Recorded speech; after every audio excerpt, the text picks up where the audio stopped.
All jurors answer in the negative. Have you discussed this case with anyone?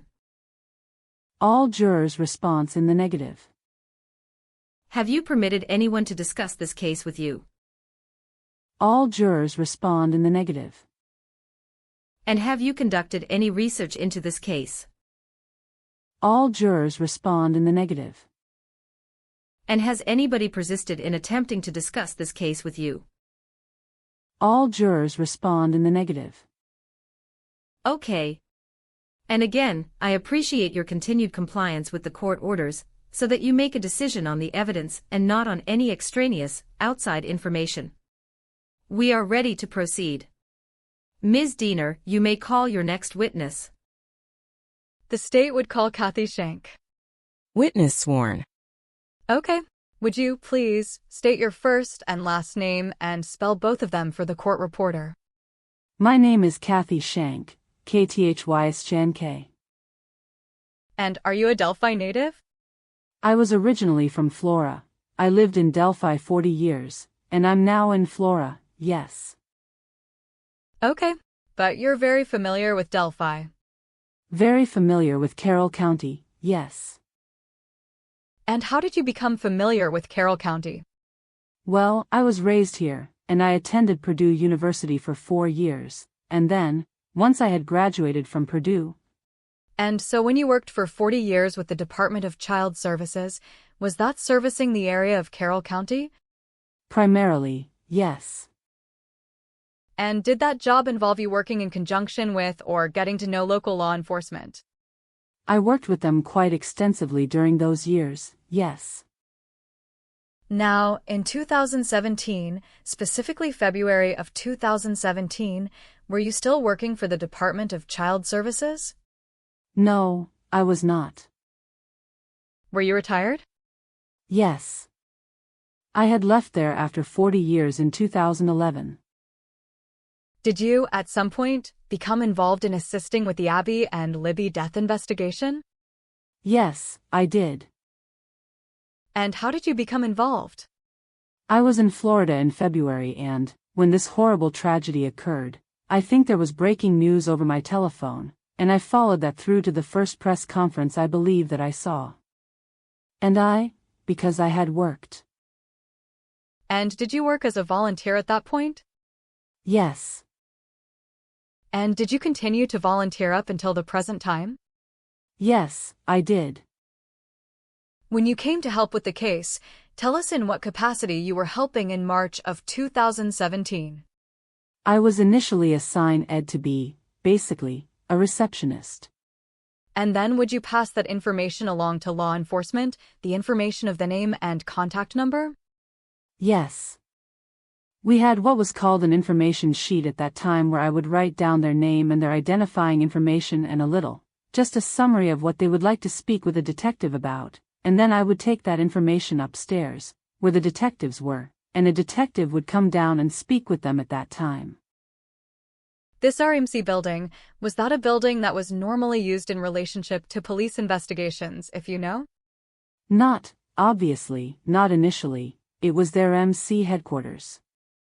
They had moved and I believe, this was prior to me coming in on March 1st, the initial investigation I believe was up at the city building and there was numerous officers there and it was a very cramped quarters for them. And the old REMC, then they graciously agreed to allow us to be there. Now, from your position at the reception desk, did you have a sense of how many law enforcement officers were working on this case? I'm going to give you a best guesstimate, obviously, I don't know for sure, but there were 50 or more coming in and out of there at that time. And at that time, did you have any idea who was working on what? No. With regard to the investigation? No. I was primarily downstairs. Okay. And you indicate that you've been assisting on a volunteer basis since March of 2017 until now. Was there a point when you took on more responsibility, were given more responsibility? Yes, there was. And who was it that decided they would give you additional duties? At this point, I can't exactly remember who decided to give me the special duties, but as I was given the responsibility of numerous bankers' boxes full of investigative reports, and I'm an organizer, so they decided possibly I could arrange these in a way that would be easily accessible to the detectives. And so at that point, I asked one of the detectives, "Could you, please, get me filing cabinets?" Which they did. They went to Purdue, got 5 filing cabinets. And I sat down at a card table and, at that time, was asked to put these reports or. And the name that you would put on the folder could be a witness, could be a person of interest. Did you have any idea? I had no idea. I was just looking at names. At that time, I was directed not to get into exactly the report narrative, but just look at a name and place it on a file folder. And were you doing this, you said, at a card table? Was this in their MC building? Yes, it was. And do you know how many file folders you created? 5 filing cabinets jam-packed full. And when you say filling cabinets, are we talking about metal file cabinets that you? 5. Would you sit in an office? Yes. And that have multiple drawers each? Yes. Now, when you created these folders, did the tab on the folder just have a first and last name? Sometimes a middle name, but yes. Okay. And was there anything else you were directed to do in creating those folders? No, not at that time. Okay. And so were you the only one making the folders? No. A former coworker of mine and a friend of mine was vetted, as well, to be able to put the names on the folders, but again, we were both instructed not to read the reports, just to put the names on the file folders. Okay. And when you say vetted, did you have to have some sort of background check? No, not necessarily. I had worked with law enforcement throughout the years and they felt comfortable with me doing that. Okay. And did they do the same thing with Carol, to your knowledge? Very same thing, Okay. Do you know when you started making this file system? Not exactly. It was some time after, obviously, I had just been greeting people and doing the tips. They decided that they were slowing down a bit with people coming in at that time and felt that I could be of more benefit. So were you doing that particular task the same time you were being receptionist at their MC building? Yes, I was. Did you, at some point, finish the file folders and then you were just doing it on an ongoing basis? Took me a while, but yes, eventually we finished, yes. And that meant that the banker boxes that were brought to you full of narrative reports or lead sheets were put in folders? Yes, ma'am. Then did you take on additional responsibility? Yes. And what was that additional responsibility?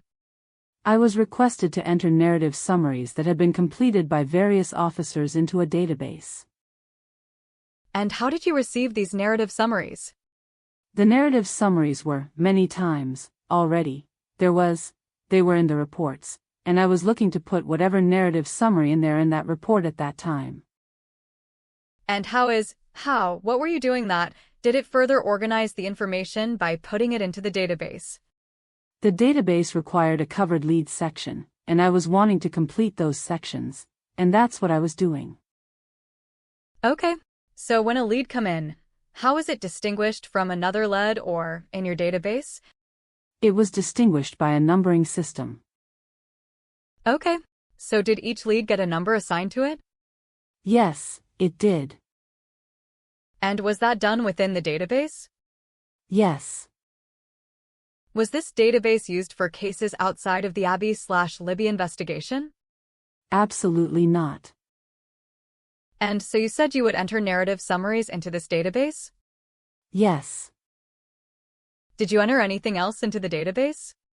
Once I began doing that and we had moved from their MC to the city. Did you have to be given special access to receive the tips? They were forwarded to me and then I entered them initially. And how were they forwarded to you? Through I believe now Sheriff Tony Liggett was receiving those. There were several officers receiving them, and now, Sheriff Liggett stated, "Kathy, "You can do this, no problem." And showed me how to do it, taught me how to do that, and I began entering those tips into the database. And then, eventually, they were forward. I was a part of the Abby/Libby referral line, so they could just come directly to me through the tip line. Okay, so a tip line would receive information. Yes. And they would come to you in what format? Through the email. Through the email. Email system. Okay. Yes. Now, you said, at this point, you've moved from their MC building to the city building. Is that correct? Correct. And at that point, you're entering information into the computer database? Correct. Who would you go to with questions, or who was giving you direction about your tasks? Generally, there was what was called a unified command. There were different detectives there different days, whomever happened to be there at the time.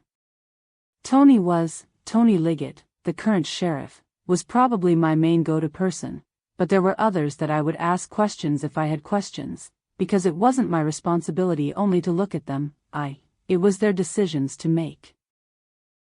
Did you notice that they were, at this point, and I don't know if you know the year in which we're talking, but there were less law enforcement present to work on these tips as they came in? Yes. There was quite a difference between working at their MC building and when we moved over to the city building. It became more of a cohesive group than of unified command within the detectives that have worked on that since that time. What happened to your file cabinet system once you started entering these things into the computer? Where was it? It moved with me to the city building. And still exists today? Absolutely, yes. At that time, when you received information, did you receive it and put it only into the computer database, or was it also put in a file cabinet in a folder? When I received the tip information, it went into the database. Okay. And were you then asked to do something more with the file cabinet information? Yes. And do you remember when that was? That was approximately, I would guess, I'm going to say around September of 20. Okay. And so, what did you do with the file cabinet information? I was asked then to begin scanning the information from each file into the database. And so at that time, you were creating a duplicate of your file cabinet, file system, in the computer? Yes. The tips, obviously, were in there, and I would say a majority of the narrative summaries I had entered in there that I had access to that there were, but there were other documents within the file folders that needed to be scanned into that database. And how long did it take you to scan all the file folders and put it in the computer system? Approximately 2 years. And while you were doing that, were you reading the content of every file folder as you put it into the computer system? Not every one, no. And so where were you working on this project? Well, it began at the city building, but then, once they needed the rooms that we were in the city building, we had to find another location. And so then this home base for the investigation moved again? Yes, it did. Then did all your cabinets move with you? Absolutely. They were my filings cabinets. I was very protective of them. I don't know if I asked you this already, but how long did it take for you to? Approximately 2 years. Okay. Now, after you get done with the filling cabinet scans, do you know, at that point, how many tips or leads you've processed? My best, the last time I looked, which the database did show the number of tips that I had entered, it was over 14,000. And do you work on this all day, every day, like a regular job? No. I would usually go in probably around 2:30, and stay till 5:30 or 6, depending, and most days, 5 days a week. Now, after you finished the filing cabinet scans, were you working on something that led to the attention being brought to Richard Allen? Yes, I was. And can you explain what you were doing that led to that? Yes. When we had moved from the city building to our current location, I had brought with me materials that I had not yet gone through to determine exactly what they were and where they needed to go, whether it needed to be filed, whether it needed to go to other detectives for review. As I was doing that, I had located a box, which what I would be like a file folder box I had placed in my desk drawer for further perusal when I had finished scanning. And I began going through that box, and when I noticed that, basically, I was observing handwritten tip numbers, and my concern was that these tip numbers needed to coordinate with the tip numbers that had previously been entered into the system prior to me. I hadn't done any handwritten tip numbers. Mine were all directly from the Abby/Libby tip line, and I entered them directly into the database. So these were written out prior to me. I didn't. And so at this point, your role had changed, I would say, significantly from when you started as a receptionist. Is that correct? Yes, it did. And at this point in the investigation, because you were maybe brought into the fold a little bit by doing the tasks with the documents, you had more information about just general facts. Would that be true? That is correct. And so when you come across a particular lead sheet, what was it that caught your attention? This lead sheet stated that I believe it was February the 16th is when it was entered, that a Richard Allen Whiteman had self-reported being out on the trails between the hours of 1:30 and 3:30 and had seen 3 girls. And so why did that catch your attention at this point? I had previously read that a young girl, on February 13th of 2007. And so why was this of particular concern to you when you read the Richard Allen Whiteman self-report? To me, it seemed like a possible correlation. Obviously, I wasn't privy to a lot of information, but it just seemed like there could be a correlation, enough to cause me to take that concern to a filing cabinet which would have been labeled. So the tip you had in your hand from the box of miscellaneous documents you were checking on, you then compared to the file cabinet file. Is that correct? Correct. And is there some significance to the fact that the box was from a tip that came in February of 2017 with relationship to the work you were doing? I honestly don't know how that lead ended up in that box. I do not know. Well, were you helping with the case in February of 2017? I was helping with it, but I don't know how that exact lead sheet became in that box. I had filed, obviously, a lead and the narrative I found at some point way back in 2017, but I certainly hadn't remembered it by that time. Okay. Well, I thought you said you didn't start helping with the case until March 1st of 2017. I did. So if this lead sheet was created in February of 2017, that was created prior to you starting to help. Is that correct? Yes. I started March 1st of 2017. Were there other things in the box that were from before March 1st of 2017?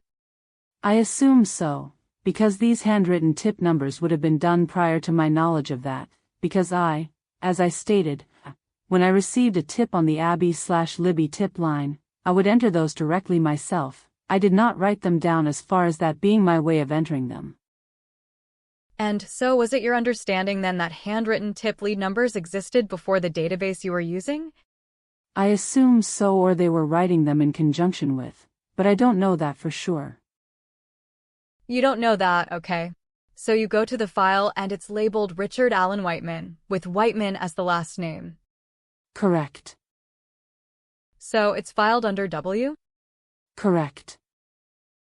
And when you go to that file folder, do you find something that then increased your attention to this tip? Yes, I did. And what was that? There had been a narrative summary entered in the database prior to me. It was entered in February, and stating that Richard Allen had been interviewed and lived on Whiteman Drive. So did that information coincide with the tip number for Richard Allen Whiteman? Yes, it did. And at the time it was put in that folder, were you reading the content of the tips or narratives? No, I was just labeling them. And was there something about the tip that related to you never going back to that particular file until this time? I had no reason to. I had cleared the tip narrative or lead narrative, as I call it, that I found had the word cleared on it, and I had developed a system of coding those files who were cleared by a green mark on the file, and this had a. And so it was not your job to decide if something was cleared, is that correct? Oh, no, not at all. And it wasn't your job to decide who followed upon a tip, is that correct? No, not at all. Organizing the information, would that be fair? That's fair. What did you do with the documents that you found? I believe Tony was a chief deputy at that time, one of our directors, Tony Liggett, and Tony and I happened to be at the center when I found this, and I took this information to Tony to have him look at it. Okay. At that point, did you make any changes to your file folder with regard to the name and where it was placed in the file cabinet? Not that day, but later, I did. And what did you do? I changed it to Richard Allen. And so then it became filed in the S?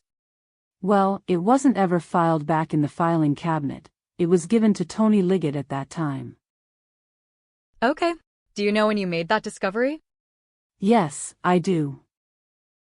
And what day did you make that discovery? It was on September 21st of 2022. Now, some people might think it's odd that you remember that day. Can? Yes, I can. That was the date of my deceased husband's birthday. Judge, may I approach the witness? You may. Kathy, I'm going to show you what's marked as State's Exhibit 228. It has 3 pages. Please look at all of them. Do you recognize those documents? I do. Do they accurately reflect an image of the Manila file folder that you created and your notes on that file folder in the tab area? Yes. And does it also accurately reflect the 2 pages that you found in the physical folder when you went to look for it on September 22nd of 2022? Yes. Did I say the right date? September 21st. 21st, I apologize.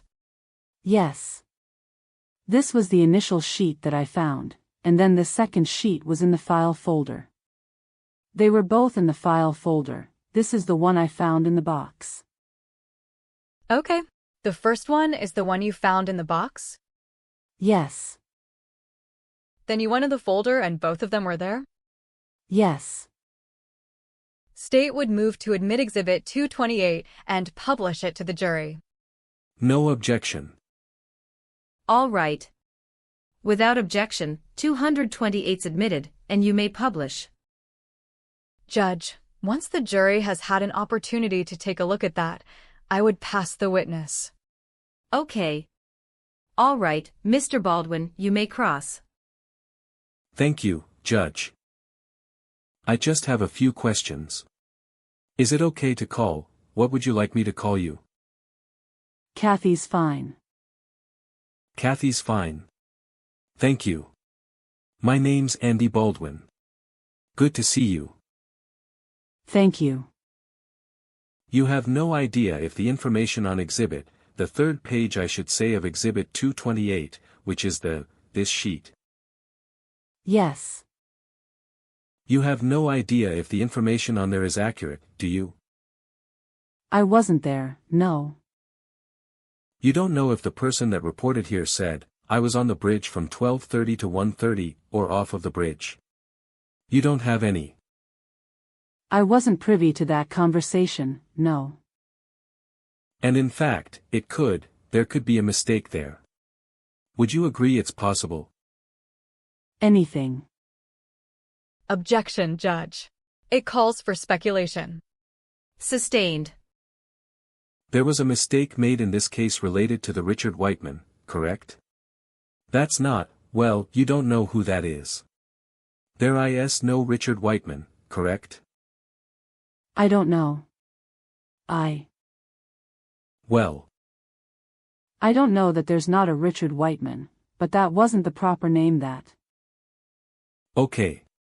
And I was trying to figure out who made that mistake, was that you or was it the other, the person that drafted that report? Do you know? I don't know. It wasn't me, I just wrote what was on the report. So somebody made a mistake on Dan Doolan's report, is that correct? I'm trying to understand. I believe the initial entry, from what I read, which would be that first one that says, cleared, on it, not the second page, but the second page, not the third, that initial entry was made Richard Allen Whiteman. You don't know who did that? No. I wasn't there then. I didn't come until March 1st. You don't know who, if the police entered that, if somebody else entered it, you just don't know.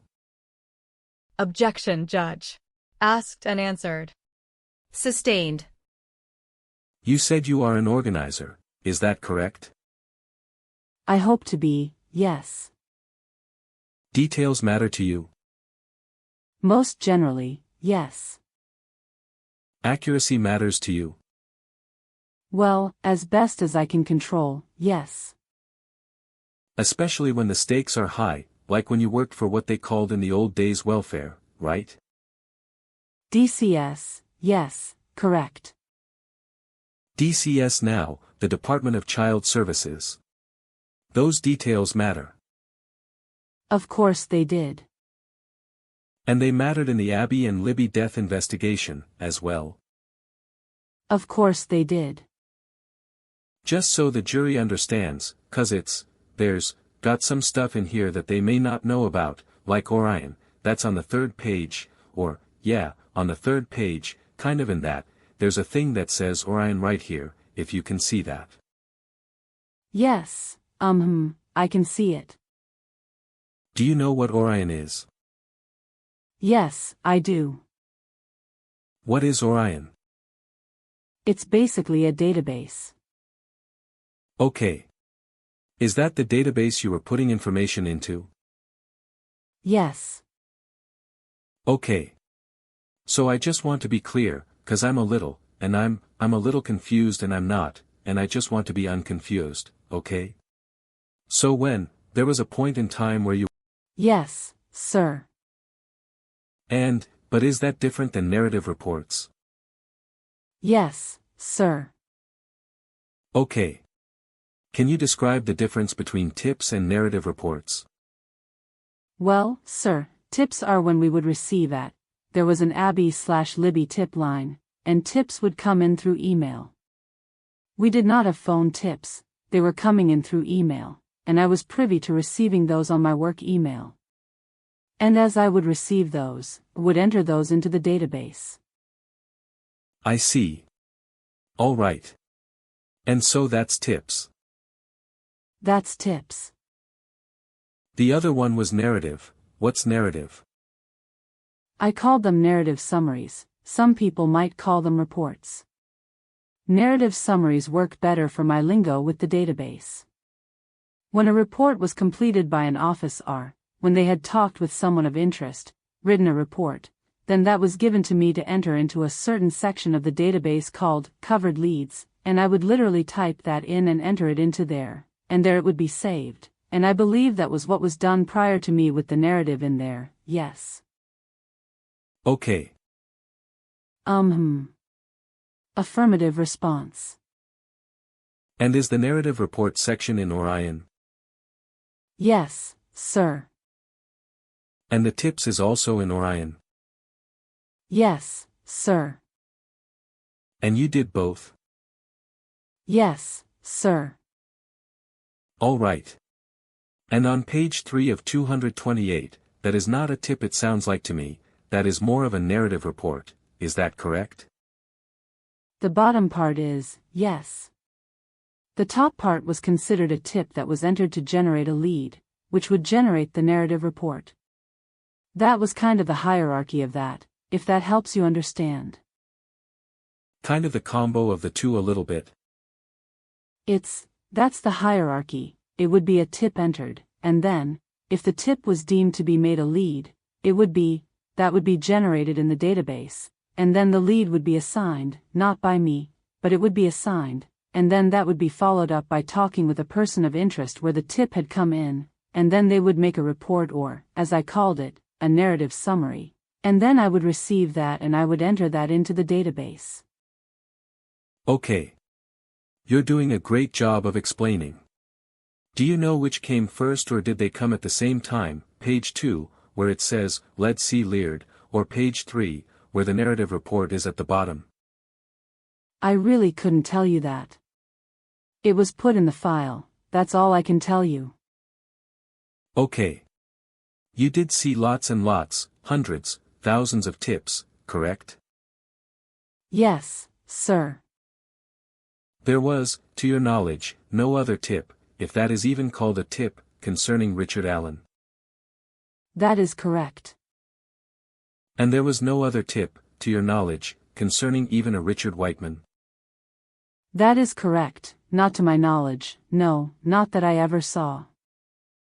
But you said that one of the things that piqued your interest was that there was a girl that had seen a guy on the trail, is that right? A girl that had seen a man on the trail on February 13 of 2017, at the approximate same place and time that Richard D. Allen had self-reported he had been on the trails from 1:30 to 3:30. Do you know, oh, I'm sorry. Do you remember if that tip described the guy as tall and muscular? You know, at that time, I did not peruse that part of it, I just saw time, place, date, and that's why I correlated those two. I wasn't looking, because the initial self-report of Mr. Allen didn't have any description of him, so that was not my concern at that time. So you wouldn't have known if that person was with 3 other girls or? No, I didn't. It just seemed to be, because same place and time, same date, he had self-reported, they had said it was between those hours, I thought, well, maybe it's something we need to look at, and that's how it happened. Now, on page 2, his phone number, Mr. Rick Allen Whiteman, is shown in the middle section, correct? I think so. A little bit above the middle section, 612 something or other. Let's see here. Yeah, I see it right there, Richard Allen Whiteman with a. So even the name, though the name was wrong, the phone number, well, you don't know if it was right? I was just putting names on files at that time. Gotcha. You said on direct examination there were lots of police that, at the beginning and then kind of whittled down over time.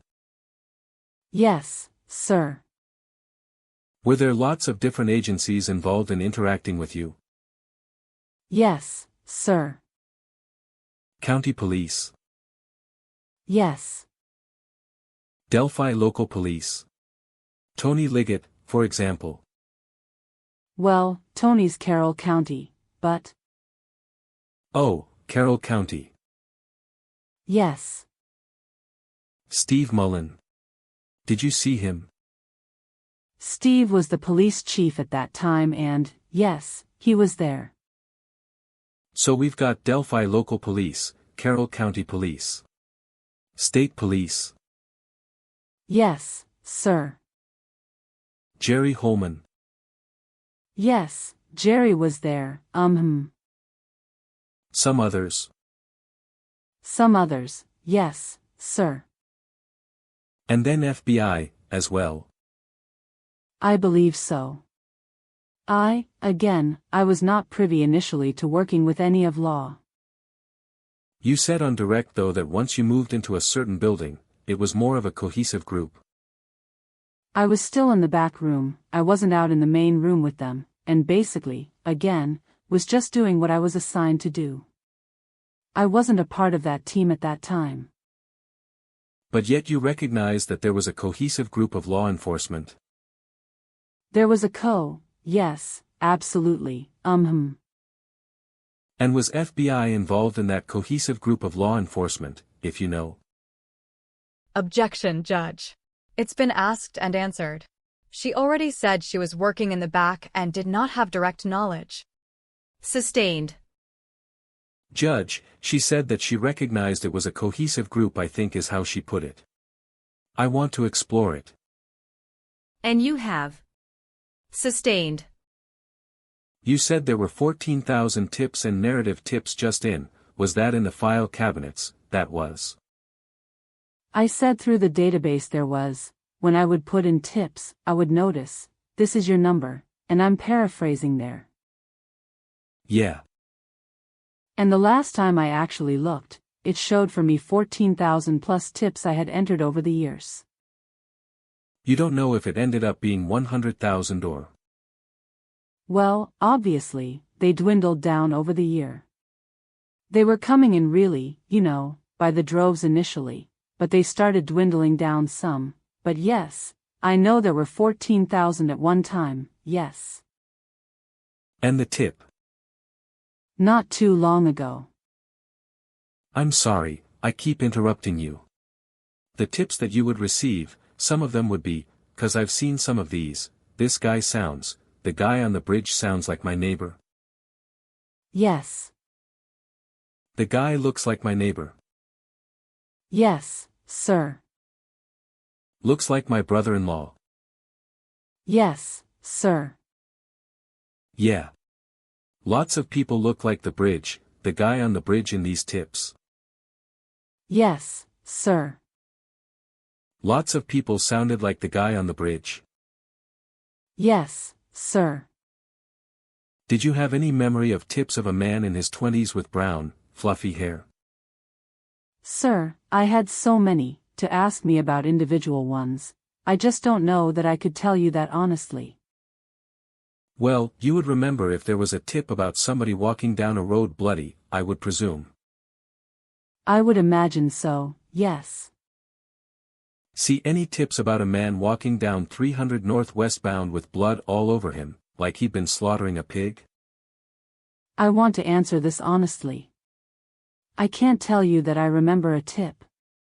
I remember reading about that, that's the best I can tell you. Thank you. So September of 2022 is when you handed this file over to Liggett, Tony Liggett? September 21st of 22, correct. And at that time, Mr. Liggett was running for Sheriff of Carroll County? Yes, sir. Objection, Judge. Outside the scope of direct. Sustained. I want to just clear up kind of a verbiage that you used when you said Richard Allen self-reported. I want to make sure, he didn't self-report, "I killed those girls," correct? That isn't. When you said self-reported. That isn't the statement that I read on the lead sheet, no, sir. I understand that, and I'm not trying to, but when you said self-reporting, you just mean. I mean he reported that himself. Yeah, that he had been out there on the trail. That he had been on, yes, sir. So the one, if you want to call it a tip or a narrative report that came in that day related to Richard Allen was Richard Allen himself? Richard Allen had come in and self-reported that, on February 13th of 2017, that he was at the trails between 1:30 and 3:30 and saw 3 girls, as I recall, yes. Thank you very much, I appreciate it. You're certainly welcome. No other questions. Ms. Diener. Now, you've described that there became a time when you were receiving tips by email and entering them into a database, which has now been established as Orion. Correct. Did you do that from the very beginning? No. Was it years later or months later, after March 1st, 2017, that you started to do that? I didn't begin entering tips until we had moved to the city building, which I think we'd been at their MC possibly for a year or so. So there were a lot. So I don't have the direct date, but it was when we moved to the city building. There were lots of tips processed before you had any access or knowledge of tips that you entered. Oh, absolutely, yes, many. And you did not go back and read all those, did you? Oh, no, no. And if there are people identified that might be talked to from a roadblock, did that information get given to you to enter into the tip line? No. I think those had already been entered. By someone else? By someone else. It's difficult to remember, that's been a long time ago and I entered so many. I might have, if there had been a narrative summary, I might have added to that in the narrative summary, but I may not have entered it as a tip. I honestly can't recall that for sure. Okay. No other questions. Mr. Baldwin. So to your knowledge, Richard Allen came forward, according to this report, to assist in the investigation. Objection, Judge. Speculation. Sustained. No other questions. Thank you. All right. Does anybody on the jury have any questions for Ms. Shank? Okay, I see one. All right. Counsel, if you'd approach. Sidebar conference conducted. How did you determine the name was incorrect? That's a good question. They've been asking some great questions. Smart jury. I like them. And they're paying very close attention. They are. Sidebar conference concluded. Ma'am, how did you determine the name was incorrect? I determined the name was incorrect when I had gone to my file and I saw that the name written in the narrative summary was Richard Allen, and from being from this area, I knew there was a W.H. Whiteman Drive, and I believe it said, Richard Allen of Whiteman Drive, and I put that together that way. Ms. Diener. And that was in September of 2022. Yes. When you were going through the box of items that you had not gotten to from early on. When I pulled the file. But the reason you pulled the file was because I had seen that lead going through the box. Yes, correct. Thank you. Mr. Baldwin. No other questions. Thank you. All right. Thank you, Ms. Shank. You may step.